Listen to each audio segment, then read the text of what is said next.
Hi, everybody. Can you guys hear me okay? We're not having sound issues again, are we? Hi, Corn.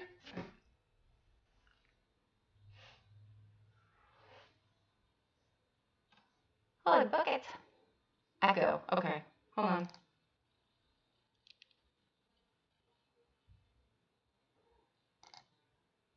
that better?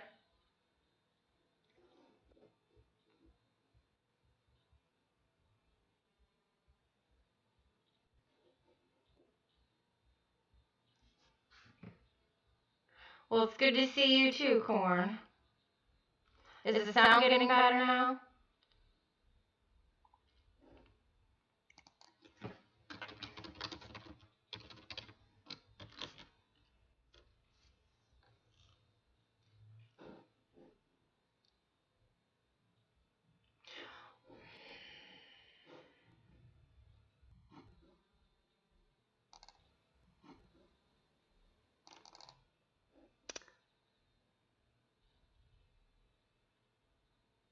A little echoey.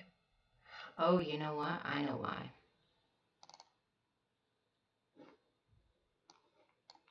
How's that? Is that any better?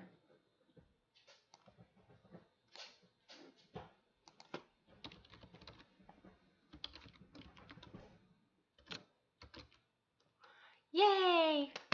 Okay, I had two mics going. That's why. That doesn't usually work out very good. Hi, Ben. How are you?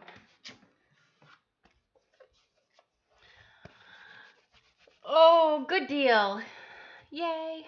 All right. I have a little bit of time for the Rugrats get home, and I finally got notes together, lots and lots of notes. And I figured I would just try to do a live stream because I kept trying to record a video and it just wasn't working, and then I'm screwing up, and sometimes I just do much better going off the cuff as long as I have notes so I don't say the wrong thing. You know what I mean?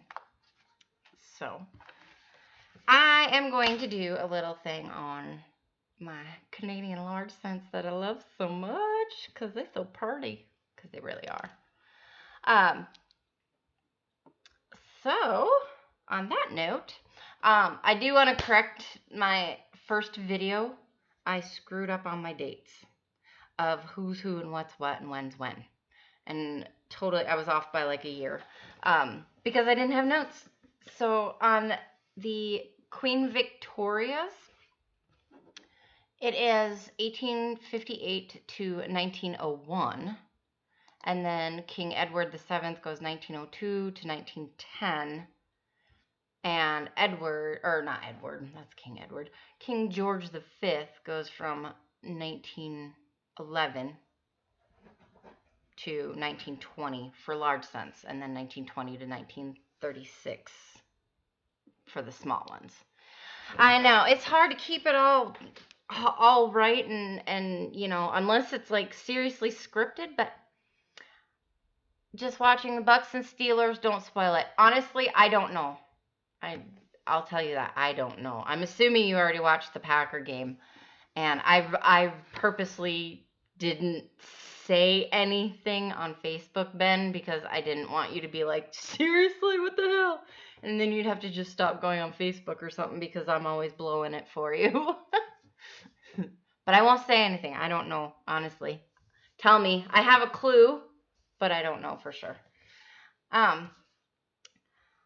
So anyway, with just to do just a hair more of history,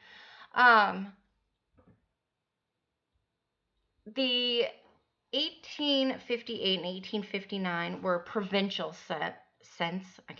It's hard for me to say S's and C's. Scents. And that was when Canada was under Britain's thumb. And then from 1876 to 1901, that is when they were the Dominion scents. So the entire Victoria series of large scents was minted in the UK.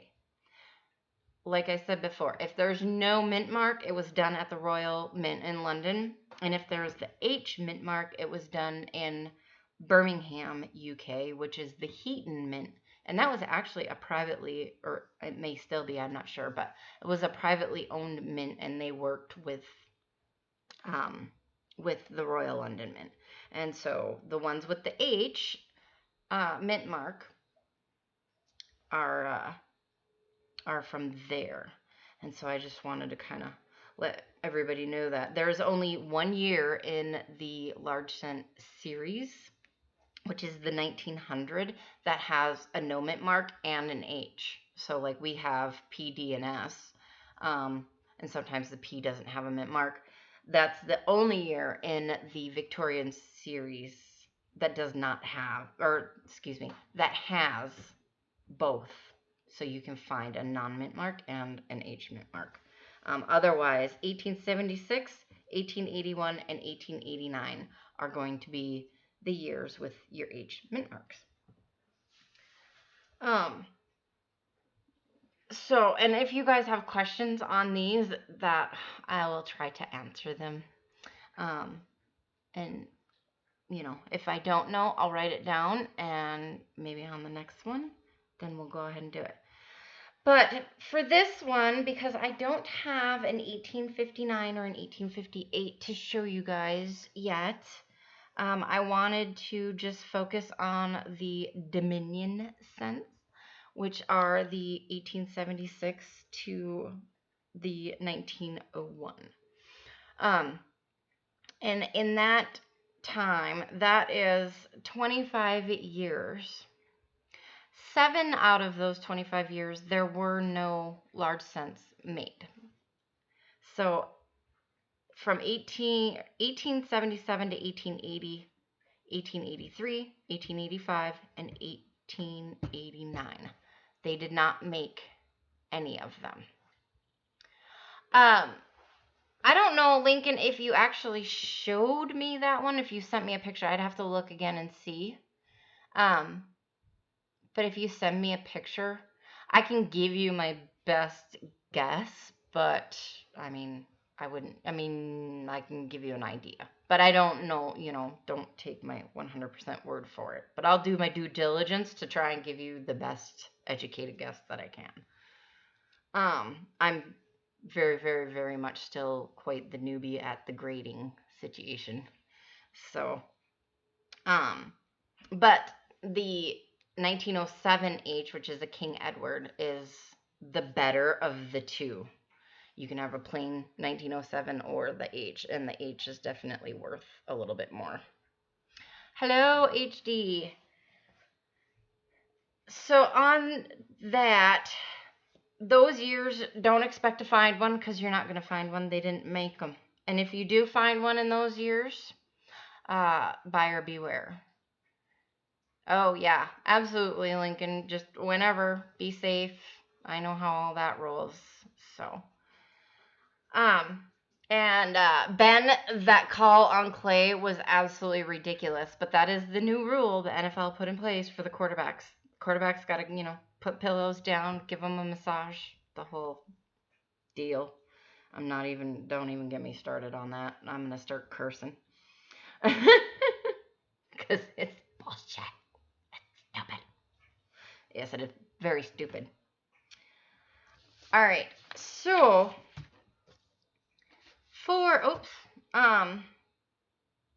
now the 1876 to 1901, the weight on these is going to be more than the provincial cents.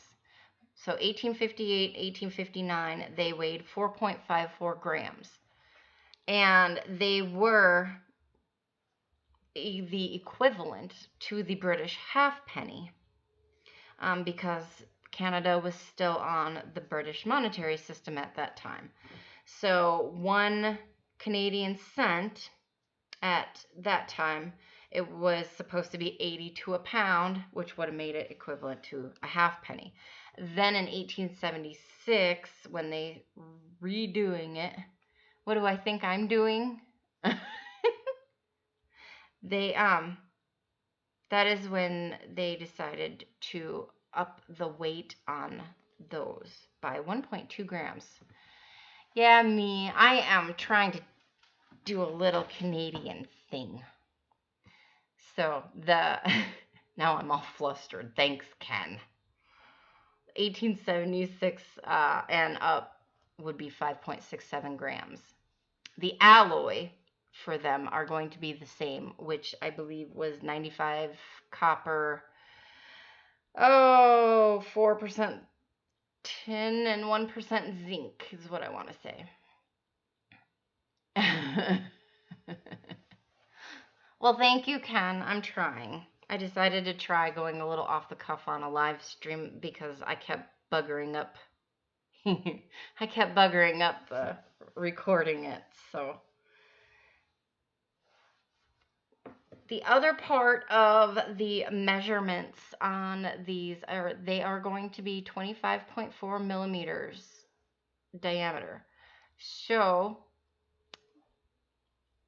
Provincial and Dominion are going to be the same size. 25.4 millimeters is the equivalent of 1 inch. So you can always take them and put them up against a ruler, and they should be 1 inch. So that is kind of cool. Now this part, I actually just found an answer for you, Lincoln, is that I just found out that the Dominion, which are the newer ones, would be 25% thicker than the 1858 or 1859. So hopefully I can do this without totally buggering up my scope here.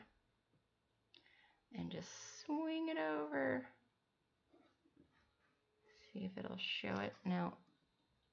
So it's going to get blurry for a second.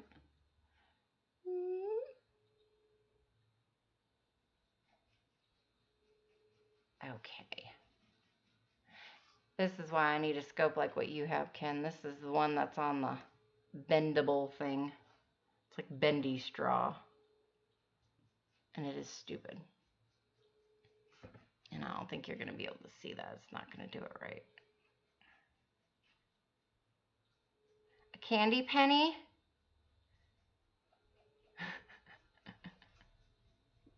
I have a Canadian penny. What is it worth? It's worth a penny. Actually, it's worth a cent. Oh. Amy getting smart. No. I can't show. But anyway, yes, you are rich. They are 1 inch, but thickness-wise, so rim-wise, this way, you know, just like Ken would show you. I'm having issues today. Ooh. Edges, that would be thicker.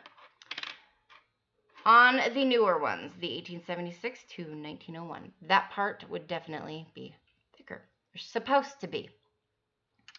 So if you don't have something that is a little bit thicker and it's not quite looking right, or you have dates that there were no pennies made, things of that nature, buyer beware always. Chinese knockoffs, even on these ones. And they're pretty good at doing these ones for some reason or another. Now, in the 25 years that we are speaking of with these Victoria, there's 4 different obverses, and they are subtle, to say the least. Between obverse 1 and obverse 4, I couldn't even tell you the difference. I have no clue, honestly. They are so much alike, it's very hard. And then the number 2 and the number 3 obverses are fairly close and similar as well. Now I do have an obverse 1, and this here is an obverse 1. And the way you can tell it is an obverse 1 is this, I hope this is clear enough. It looks kind of blurry to me. There we go. Is due to her chin right here. She's nice roundy chin. Yep, smile line and her chins, and yeah, and her nose here and this right here. So that would be a number 1. Now, a number 2 is, if I can, Ken, I got your new things, which are absolutely awesome, and I put them all in here, and I should have waited, but I wanted something a little bit better to stick them in. All right, so this is going to be an obverse 2, and if you can tell, she has a little divot right here. She's like a double chin. Smile line's pretty much the same. Her nose is a little more pointy. The other part on this one is, what do you call that? The truncation. On the 1882 and 1884, the obverse 1 will have, it'll be pointed, and I believe it points right at a bead here, where here it's rounded and it's in between. So that's an obverse 2. Then, at some point in time, which I haven't figured out yet because I'm still learning, they went to an obverse 4, and I want to say that was after, it was after 1881 or 1891. I want to say it was like 1892, and then on it they stuck with the obverse 4.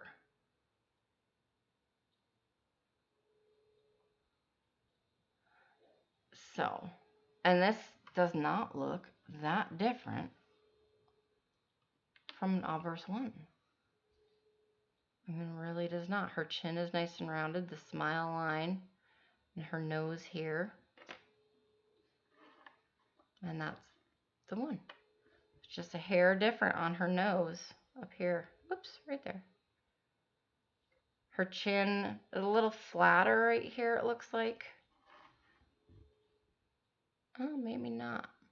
It's subtle, very subtle, and it's hard. A deviated septum. I don't know. Maybe you just have to smack it with something and boom, you have a deviated septum. So, for obverses. It's hard, you know, I don't want to be like the expert. I'm not an expert, and I don't know. Get a hammer and just a fine, tiny little chisel, Ken, and we can make it. Nobody will know. They won't be able to tell. But yeah, that's the other part, Lincoln, too, is I really like them. I really wanted to start collecting them, and like I said, finding the information was a little on the difficult side. Like, there's not as much out there as what there is for, you know, our US cents. And so I said, you know, we got to fix that. That's not right. And I'm just regurgitating what others know and have said. But hopefully, you know, at least on this platform, it'll make it a little easier for others to find some information as well. Because I had to dig for some of this stuff. And some, you know, most people won't dig. If they don't find it, they just say, ah, screw it, and then they walk away from it and they're done. So, but yeah, so there are 4 different obverses. And then on 1891, there are 4 or 5. I want to say there's 4 different reverses to boot. Few collectors, expensive. Right, exactly. Well, and Ken, that's the other thing too. For something that of this age and nature, I mean, for me to, as a beginner, to start collecting US large cents, a lot of those are fairly expensive and out of my price range. You know, that's above my pay grade. Hi, Darnell. And I couldn't justify that, and I wouldn't know. And so I figured this was probably a really good thing for me to start on because they are a little more accessible for me where I live. And, you know, so I think something that's good and it's not too expensive, so it's good for me to start with. And, you know, then I can see where it goes from there. which I like that. And that's just kind of my justification for why I started with them. I found them going through a guy's bin. He had a little plastic bin like you would use for fishing. And it was at a pawn shop, and he had so many foreign coins just chucked in there. And he was trying to keep them all separated, but that wasn't working. But he did have one labeled Canada, and I started going through them, and I saw these, and I'm like, "Ooh, what are these? I need to know what these are." And so I found the Queen Victoria, and I went, "Oh, that's old, cool." And so I grabbed what I could, and I bought what I could, and I've gone in there a few times and basically cleaned him out for whatever he gets, whenever he gets. Jelly bean incident. Okay. I will. But yeah, so that's basically how it started. Was I found him just going through some guy's random bin at a pawn shop, and I went, oh, cool. These are neat. I don't have an LCS here, so I have a pawn shop and I have you guys because I'm too afraid to buy stuff off of eBay. Coins anyway. Um but anyway, the 1891s have 4 different reverses. And these are some other things that are well worth looking into when you are looking at your coins and trying to decipher what you have. So you will see if you go to coinsincanada.com, there's forums, there's a whole section on grading and prices, what things are worth, and I believe it is real time or darn near real time of what is what. Bye, Ben. It was good to see you. And then, so you will see LD and LL, which is large date, large leaf, and then SL and SD, and that's small leaf and small date. And in 1891, there are 2 different obverses. So you have a number 2 and a number 3 for that year.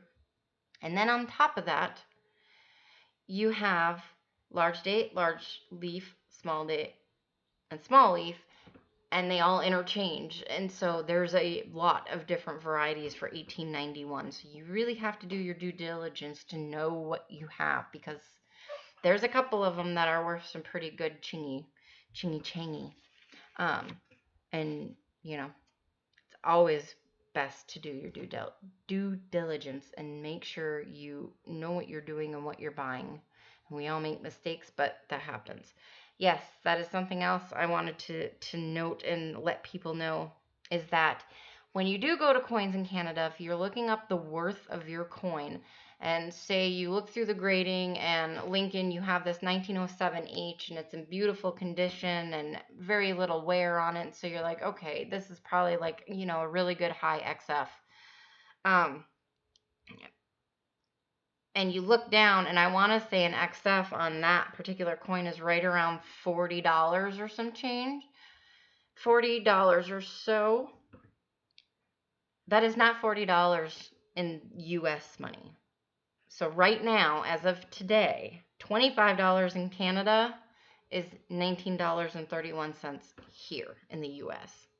$1 in Canada is 77 cents.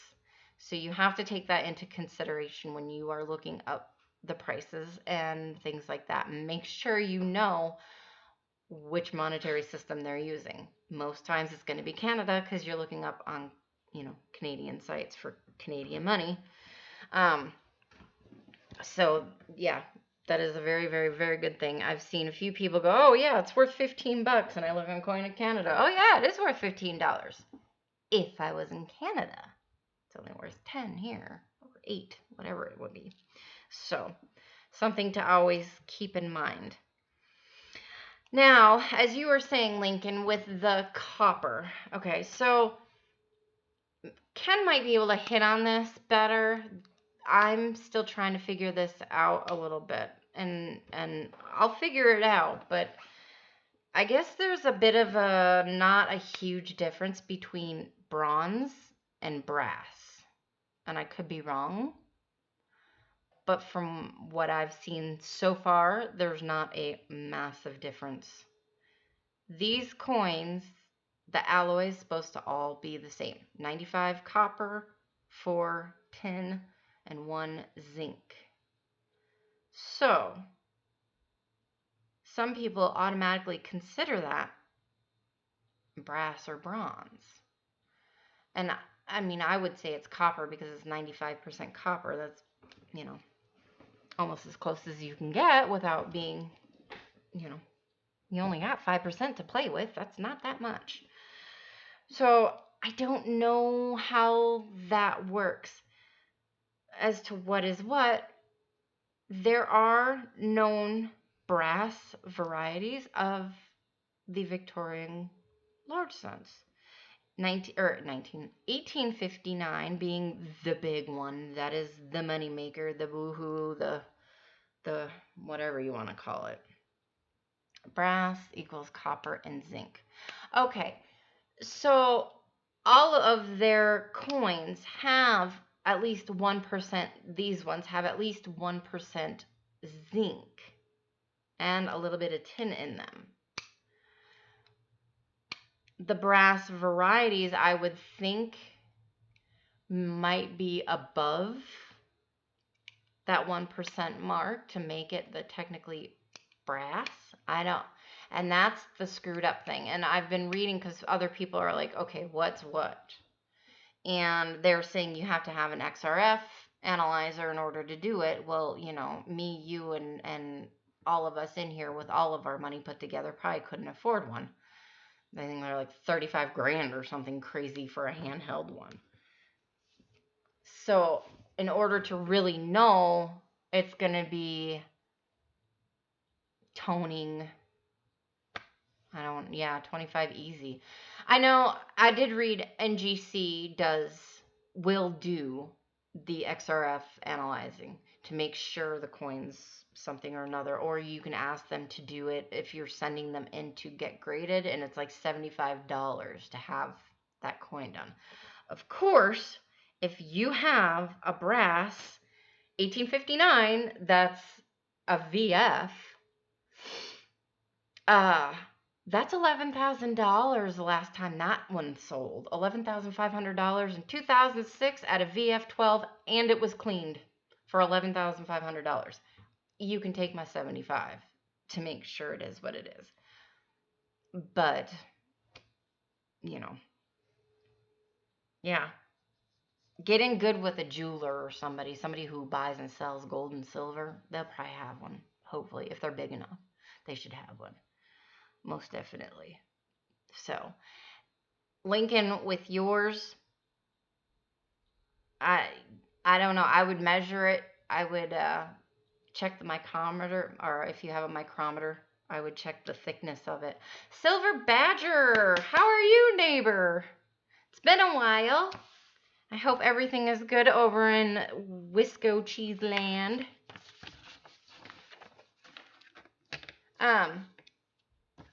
And that is, I think, pretty much for that I have for today with this stuff. I'm learning, and yeah, just trying to grasp my head around all of this. There's quite a lot of varieties and differences, and yeah, you got to pay attention to the leaves, to the bead rings, to all kinds of stuff. I am doing really good, Badger. Thank you. We are getting chillier now. Night times are dropping pretty good. Down in the high 30s, low 40s. So, but other than that, life has been good. Getting ready for Halloween and learning how to do these Canadian lodge synths. For books, there are a couple of books. I have one coming right now. There is the Charlton Standard Catalog, CHARLTON. And there's a specific one. I want to say it is the 2011 is the one that I ordered, because it has specifically a section just on the Victoria large cents, different varieties and errors and things like that. There was also a gentleman by the name of Hans Zoll, Zoell. And back in the 60s, he did some books, on coin collecting. And I believe it was him and another gentleman that worked on making kind of like the cherry picker's guide for Canadian large cents and other Canadian coins. But finding any of his books and stuff is not an easy task because I've been looking. Lincoln, absolutely stay safe, and yeah, no worries. Just be safe. So, websites that would be good is victoriancent.com, the Coin Community forums, so that's coincommunity.com, and then they have forums for all kinds of things, like just about any and all coinage you can think of, and paper money too, currency as well. Coinsincanada.com is probably the best one for value and things like that. They do have a forum on there. Now, I went on the forum, I've asked a few questions, and there is a gentleman who directed me to the Charlton Standard Catalog and which one to order and things like that. There's not a whole lot of activity on it, but it seems like whenever somebody does ask a question or posts on there, within a day, somebody's answering you. So that's kind of cool. It doesn't have to be, super duper Facebooky, everybody's, typing away and answering you. Sometimes I think that's probably better because then you're not getting 18 answers and none of them are correct. The other site that I also did use was calgarycoin.com. Now, they are a coin shop, and they have some stuff listed for sale. I'm assuming everything's in Canadian money because it's in Canada. I don't know how up to date that site actually is, but they did have some history and specs and everything for these coins. So it was, something worth looking at, and you never know. Depending on your question, that might be your answer. So, other than that, that is all that I have for, I do have a complete list in the description. Everything that I got my information from, all the different websites, is down there. So, if you are interested or you have any questions, you can always ask me. I will do my due diligence to find the best answer for you. I'm not afraid to tell you I don't have a clue and I can't find it. So, if I don't have a clue and I can't find it, I will tell you. I will not try to give you bad information just to give you information. So, that is probably one of my biggest pet peeves. I don't like it. I don't like it, and don't do it to me. I don't want to hear something just because you want to talk, So, that is all we will do on Canada, unless somebody has any questions. I don't even know who is all even in here. I've been trying to keep up with chat while I talk, but I don't know who's all in here. Other than Silver Badger. Lincoln's even Snakefoot. Hi, how are you? I know, 11 watching. Wow. Well, thank you guys. That's cool. And I only show 5 of us. Maybe that's because I don't have it on live chat. I don't know. Hey, Coin Diggin'. Oh, you're not here? Okay, we didn't see you. I don't know nothing. I didn't see a thing. Lurkers. That's alright. Lurkers would be alright. As long as they're not creepers. We don't do creepers. Not a creeper fan. And do I know, let's see, much about the extra small Canadian cents? Extra small, I don't know anything about any extra small Canadian cents. I know a little bit about the small ones. I haven't delved a whole lot into those, but I mean, you know, I do what I can to find what I can. Oh, they're dimes. You goon. No, I don't know much about the dimes, to be honest. I have not even started to look into dimes at all. I picked up a box of foreign coins for like $40 from a guy who was selling them. And he said he had one guy who showed up and went through the coins with a fine-tooth comb. Him and his wife had absolutely no clue what any of these coins were. I didn't know anything about them. And so they had a yard sale. Some coin guy came there, picked out what he wanted out of them, and then he had this box left over. And I'm like, well, you know, all right. So I said, well, he wanted $50, which was like $1 a coin. I said, nah, I offered 30, and we settled on 40. I said, all right, fine. Even if there's just a couple in there that I would like to keep, it's fine by me. And I did end up getting a Canadian steel sent from the war effort in Canada. So that was kind of cool. I was happy about that. Ooh, let's see. And I know it's kind of hard to tell because my light sucks, but I do have, it is doubled right here on the 4, it looks like.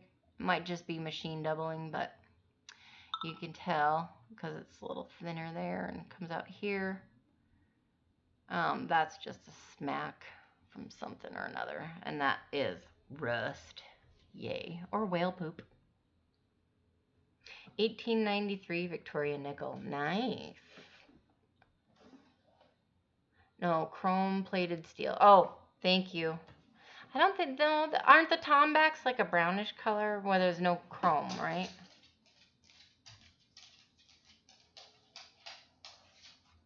If I believe. The Morse code around the edge. Yeah. See, Ken should be doing this. I don't know enough about the nickels. Tomback is yellowish nude, toned to brown yellow.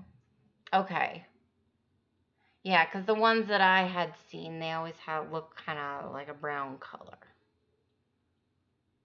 But I haven't really looked too much into this one yet. I just was like, oh, cool. Never seen one before. So I didn't know a whole lot about them. And then I did end up getting some really cool, nice, they're in really good condition, pesos and centavos from Mexico and stuff. I got a 5 pesos. Those things are huge too, but it's not silver. So, wasn't a bad pickup. I was alright with it. Made me happy. 1893 Victoria nickel. I wonder, I know some of those are worth a good chunk of change. I'm not exactly sure how much. And then I have an 1859 that is being sent here from Cheapskate Coins, so I'm waiting for that. He's supposed to be out in the mail today. Silver Badger, it was awesome to see you. Yes, it has been a while, and I'm so glad to talk to you. It's been a little bit, and I was actually thinking about you the other day, wondering how you're doing. So go have fun at Cabela's. I need a holster, a new holster. So if you want to buy me a holster, that'd be awesome. Hey, Stan. Old fish scales. Oh, I am buying a Walther PK380. So you can just call me Jane Bond from now on. I'm so excited. But I refuse to go get it until I have a safe because I have children who are snot bags. I love them to death, but they're snot bags. And a little too curious. So Must have the safe before I get the gun. So I haven't gone and picked it up yet. Oh, yeah. See, my brother has a Walther P40. And I've shot it, and I really like it, and I like the grip, and I have little hands, pretty small hands. So, and I mean, I can wear kids' gloves a lot. So I am very particular, and his gun fit my hand really nice. However, it is a little bit on the heavy side. It's kind of big for me. And after the first magazine, my shoulders and arms are like, yep, that's getting to be too much. It's just too heavy for me. So I'm not comfortable with it for long term. So I want something that I can carry around and shoot a lot, and it won't bother my hands and my arms. So that's why we dropped it down, and it's a smaller gun. So I'm excited. It is going to be awesome.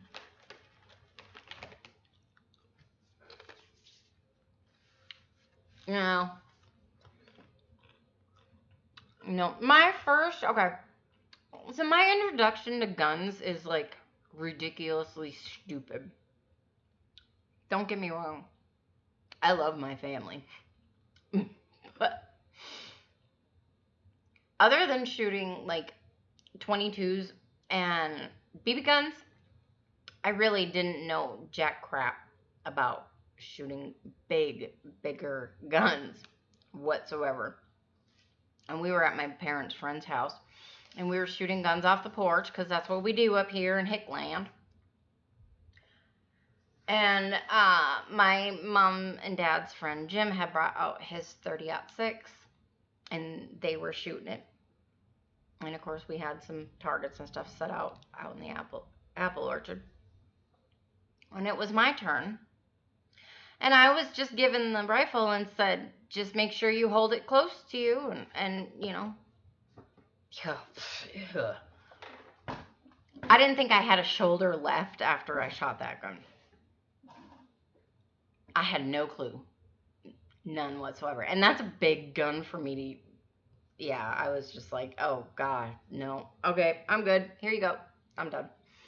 Now, my first time ever shooting a pistol, I was off shooting a little wannabe AR-15 and blowing up empty beer bottles. And my boyfriend at the time had just gotten a .357 revolver. I don't know brand or anything like that, but it was a revolver, and it was .357, and it was big, and it was beautiful, but it was big. It was my turn to shoot it, and so he stood behind me, and we had it loaded and getting ready to fire, and no ear protection, no nothing, and I held that thing, and I was expecting him to hold my arms because he had my arms, and then he let go of my arms, and I just about put it right in my forehead. Boom. Oh my God. Okay. Yep. Nope. I'm done. Good. I'm done. I did not touch a pistol for probably 15 years after that. It was like, now I'd be a little better about it, but I don't think so. So, that is my story on my introduction to guns. Kind of stupid. Probably everybody might have left because I'm done with my little teaching episode. I was doing a little episode on Canadian large sense. So, oh, Ken's there. He's just listening. That's gonna be my guess. So, I thought that was the cat. The cat was just walking across the keyboard. So, hi, detecting. How are you doing? I was actually hoping to get out and do a little bit of metal detecting today, but then it started raining and getting crappy. So, I don't know if I'm going to get to go out much more this year. I'm sure I'll have a few more days yet, but we'll see. this is the time of year where I do not want to be out in the woods without some kind of protection on me. It is.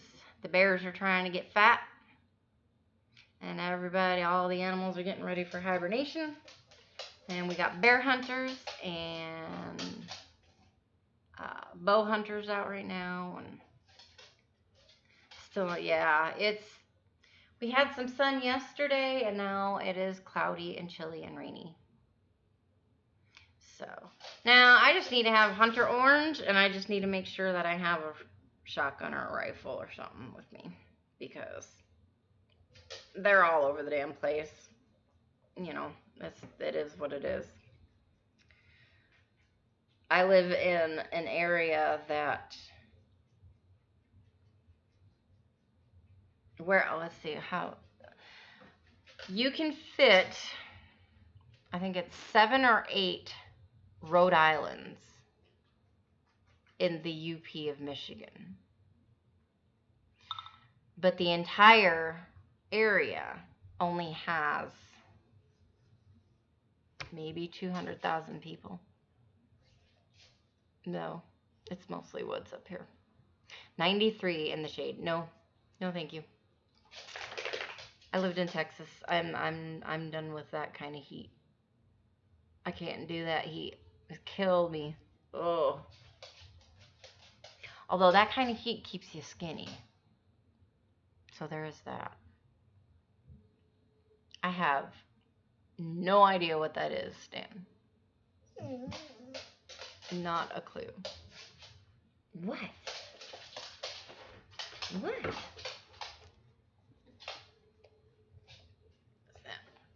Alright, guys. Well, I'm going to get off here. I have puppies that think they need to go potty. Huh. Yeah. So, I gotta go take them out. But thank you for coming and listening, and hopefully we can all learn thumping. Deonis, thank you very much for being here. I do appreciate it. And I hope you guys all have a wonderful day. Lemonhead is supposed to be streaming tonight to do his auction. So make sure you check that out. And I got metal detecting people here and coin collecting people here. If you haven't checked each other out, please do so. So Ken is very, very, very knowledgeable in the coin world. Admonish and Detecting for Life, they're awesome. They do metal detecting videos. So, and they're pretty fun, and they're fun to hang out with. So, thank you guys.